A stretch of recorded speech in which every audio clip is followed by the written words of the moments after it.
और इस वक्त अहम खबर आ रही है उन्नाव रेप केंद्र में सुप्रीम कोर्ट की बड़ी टिप्पणी सामने आई है। हम जमानत पर रोक लगाने के पक्ष में हैं। सेंगर की जमानत पर सुप्रीम कोर्ट में सुनवाई इस वक्त जारी है। दिल्ली हाईकोर्ट ने सेंगर को जमानत दी है और इस वक्त देखिए बड़ी खबर इस वक्त सामने आ गई है, यानी कि एक बड़ा फैसला आज सुप्रीम कोर्ट से आ सकता है। सेंगर की मुश्किलें यहां पर बढ़ सकती हैं और सुप्रीम कोर्ट की ये बड़ी टिप्पणी, इसके क्या मायने। विमल कौशिक हमारे साथ ज्यादा जानकारी के साथ जुड़ गए हैं। विमल, सुप्रीम कोर्ट की टिप्पणी क्या बताती है? जी बिल्कुल, देखिए सुप्रीम कोर्ट की टिप्पणी सीधे तौर पर ये दर्शा रही है कि कुलदीप सेंगर की मुश्किलें बढ़ने वाली हैं और जिस तरीके से पीड़िता की तरफ से न्याय की मांग की जा रही थी, जब से हाईकोर्ट का फैसला आया था उसके बाद से ही इस तरह की बात की जा रही थी कि हाईकोर्ट का ये फैसला गलत है और पीड़िता इसको लेकर लगातार सवाल खड़े कर रही थी कि उनके परिवार की सुरक्षा का क्या होगा अगर कुलदीप सेंगर बाहर आ जाता है। तो ऐसे में जब सीबीआई की तरफ से अपील फाइल की गई तो आज सुप्रीम कोर्ट ने जब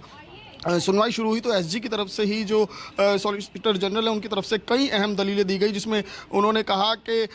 खासकर जो अपराध करने वाला व्यक्ति अगर डोमिनेंट पोजीशन में है यानी कि प्रभावशाली वो व्यक्ति है तो ऐसे में उसका अपराध और ज़्यादा गंभीर श्रेणी में माना जाएगा। तो आखिरकार इस बात को हाईकोर्ट ने किस तरीके से जो है नज़रअंदाज किया गया। इसके अलावा कई अलग अलग सेक्शंस दिए गए। तो इसके बाद जब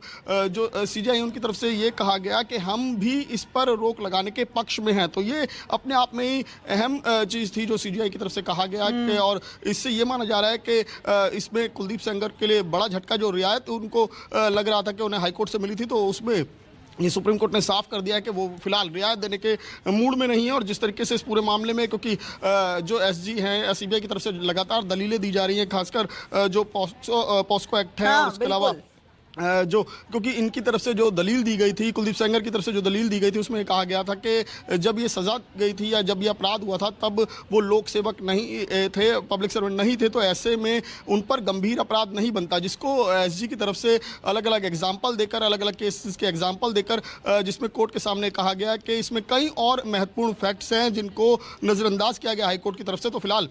इस पर रोक लगाई जानी चाहिए। साफ तौर पर विमल, जो हाईकोर्ट का फैसला है उस पर रोक लगना अब संभवतः ऐसा लग रहा है कि रोक की तरफ यहां पर बढ़ रहे हैं, क्योंकि एसजी मेहता तो ये भी कहते नजर आ रहे हैं कि ये भयावह मामला है, इसमें धारा 376 पॉस्को के तहत आरोप तय हुए थे। हालांकि हाईकोर्ट ने तो इस बिना पर जमानत दे दी कि ऑलरेडी 7 साल की सजा